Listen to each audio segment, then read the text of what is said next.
Serbia নিয়ে যা শুরু হয়েছে, মাশাআল্লাহ সুবহানাল্লাহ, আসলে বলার বাহিরে। কি যে বলবো, আসলে বলার ভাষা হারায় ফেলতেছি প্রতিনিয়ত যা দেখতেছি। আসসালামু আলাইকুম, কেমন আছেন সবাই? আশা করি আল্লাহর অশেষ মেহেরবানিতে সবাই খুব ভালো আছেন।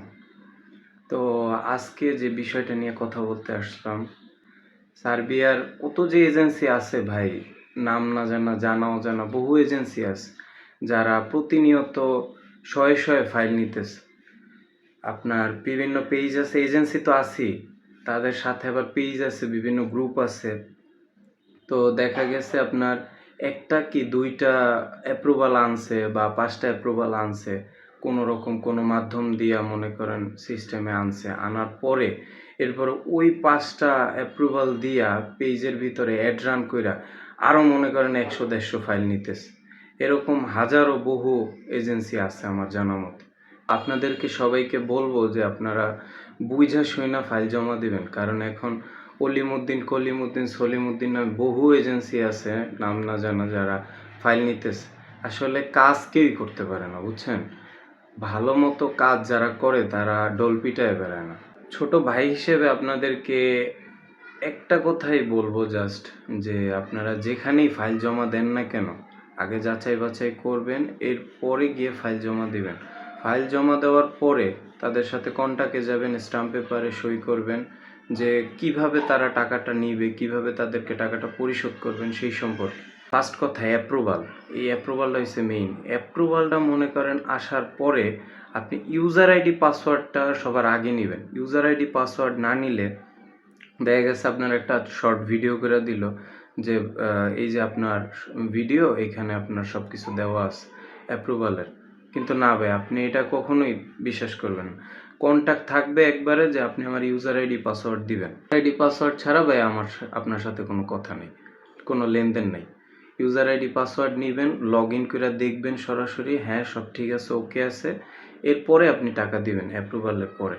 অ্যাপ্রুভালের পরে টাকা দেওয়ার পরে স্টিকার যখন হয়ে আসবে 2-3 মাসের ভিতরে, স্টিকার হইলে আপনি ওইটা দিয়া যথাসম্ভব যতটা পারেন চেষ্টা করবেন বিএমইটিতে গিয়ে ওটা চেক করানো।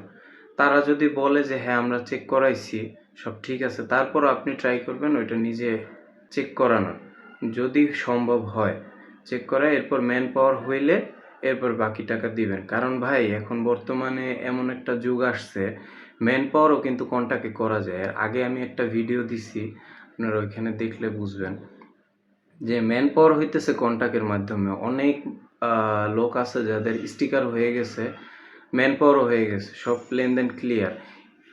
এমনকি ফ্লাইটের ডেটও পড়ে গেছে, প্লেনের টিকিটও কাটছে, ইমিগ্রেশনে গিয়া ধরা খাইছে, গিয়া দেখে যে তার স্টিকারটা ফেক, তার ভিসাটা ফেক, শুধুমাত্র আপনার ওই যে ম্যান পাওয়ারটা ওইটা অরিজিনাল, ওইটা ঠিক আছে। তাইলে আপনি কিভাবে কাদেরকে বিশ্বাস করবেন? বাংলাদেশে ভাই সবই সম্ভব, বাংলাদেশে অসম্ভব কিচ্ছু নাই। নিজেরটা নিজেরই বুঝতে হবে ভাই, কেউ আপনার দিকে আগায় আসবে না, সবাই চাইবে আপনার গোয়া মারার জন্য। মুখ খারাপ করলাম, সরি। সবাই চাইবে আপনার ক্ষতি করার জন্য। আপনারা এমন এজেন্সির কাছেই যাবেন যারা মনে করেন এর আগে ফ্লাইট দিছে, এর আগে মোটামুটি ভালো পরিমাণে অ্যাপ্রুভাল আনছে, কাজ করতেছে দীর্ঘদিন যাবৎ, মার্কেটে আছে, অনেক ভালো পরিমাণ কাজ উঠাইছে এর আগে। এরকম এজেন্সি দেখে আপনারা যাবেন। ওই যে ভালো ভালো সুন্দর সুন্দর মিষ্টি মধুর কথা শুইনা যে ঝাঁপায় পড়বেন, টাকা দিবেন, পরে ধরা খাবেন, এরপরে আপনারা কার কাছে বলবেন? কারণ এটা বাংলাদেশ, এখানে আইনও নাই, টাকা যার কাছে আছে তার কাছে আইন আছে, এটাই নিয়ম। তাই আপনারা খুব সাবধানে কাজ করবেন, কারণ ভাই টাকা আপনার একজনের থেকে আরেকজনের কাছে গেলেই ওই টাকা আর আপনার থাকে না, টাকা হয়ে যায় তার। টাকা যার কাছে যায় তার কথা কয়, একটা কথা আছে না, ওই রকম জিনিসটা। তাইলে আপনি মনে করেন নিজের টাকা কোন জায়গায় ঢালবেন এটা আপনার সিদ্ধান্ত। তাই বুঝা শুইনা কোথায় দিবেন আগে যাচাই বাছাই করবেন। এজেন্সি দিবেন না যে এমন না, বিশ্বাস তো কাউকে না কাউকে করতেই হবে। বিশ্বাস যদি না করেন তাহলে তো আর দুনিয়া চলা যাবে না। এমন জায়গায় কাগজটা জমা দিবেন যাতে করে আপনার ভবিষ্যৎটা উজ্জ্বল হয়। এমন কাউকে জমা দিবেন না যে আপনারে পাহাড় সমপরিমাণ, আকাশ সমপরিমাণ মনে করেন স্বপ্ন দেখাইলে আসলে বাস্তবে কিছুই না। এইসব জায়গায় ফাইল জমা দেওয়া লাভ নেই। আমি একটা ছোট্ট ভিডিওর মাধ্যমে আপনাদেরকে কাজটা কিভাবে হয় সার্বিয়ার সেইটা তুইলা ধরতেছি, সেইটা একটু দেখেন। দেখেন ভাই, আমার ছোট্ট জ্ঞানে যতটুকু আমি বুঝি বা জানি সেইখান থেকে আপনাদেরকে এই বিষয়গুলো জানাইতেছি। তো প্রথমত ১ নাম্বার ধরেন এইটা হলো গিয়া ব্যক্তি। আপনি ধরেন আপনি সাপোজ পাসপোর্ট জমা দিবেন। এরকম আরও ১০ জন ব্যক্তি পাসপোর্ট জমা দিবে। তো এরা কার কাছে যাবে? কোনো না কোনো এজেন্সির কাছে যাবেন। এজেন্সিটা ধরেন করিমউদ্দিন। সাপোজ আপনি আরও ১০ জন একসাথে মিলা করিমউদ্দিন নামক একটা এজেন্সির কাছে ফাইল জমা দিলেন। তো এই লোকে করবে কি? এই তো সার্বিয়ার কাজ কিছু জানে না, পারে না। হুদাই অ্যাড রান কইরা ফেসবুকে দিছে এরকম ১০ জন, ১৫ জন, ২০ জন সাপোজ ধরেন লোক নিল। নেওয়ার পরে এই পাসপোর্টগুলা এ কী করবে? এ আবার অন্য আরেকটা এজেন্সির কাছে দিবে। ধরেন এর কাছে ৫ টা দিল, এর কাছে ৫ টা দিল। রহিমের কাছে, জব্বারের কাছে ৫ টা ৫ টা ভাগ কইরা দিল।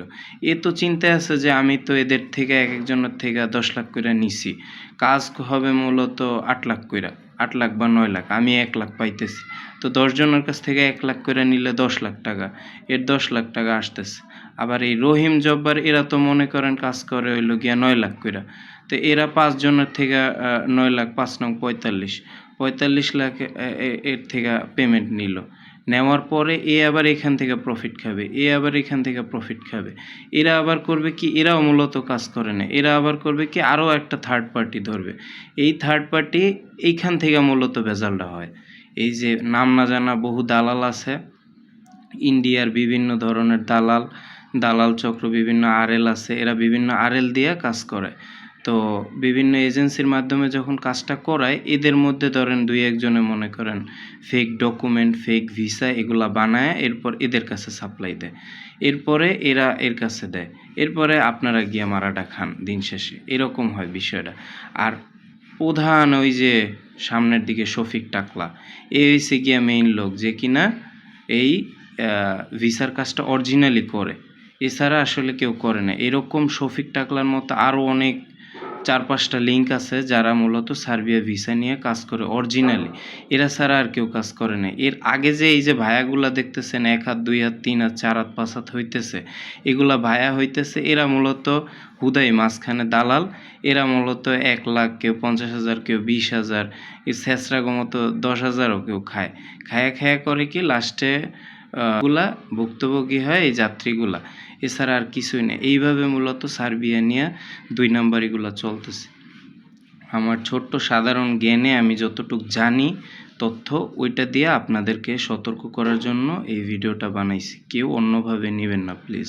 ভিডিওটি এতক্ষণ দেখার জন্য অসংখ্য ধন্যবাদ। চ্যানেলটি সাবস্ক্রাইব করে পাশে থাকবেন। আর আপনার গুরুত্বপূর্ণ মন্তব্যটি অবশ্যই কমেন্টে জানিয়ে যাবেন যে আপনার কি নিয়ে আগ্রহ এবং কোন ধরনের ইনফরমেশন আপনারা চান সেই সম্পর্কে জানাবেন আমাকে। আমি অবশ্যই কমেন্টের অ্যান্সার দেওয়ার চেষ্টা করব আমার সময় অনুযায়ী। সেই পর্যন্ত ভালো থাকুন, সুস্থ থাকুন। আল্লাহ হাফেজ।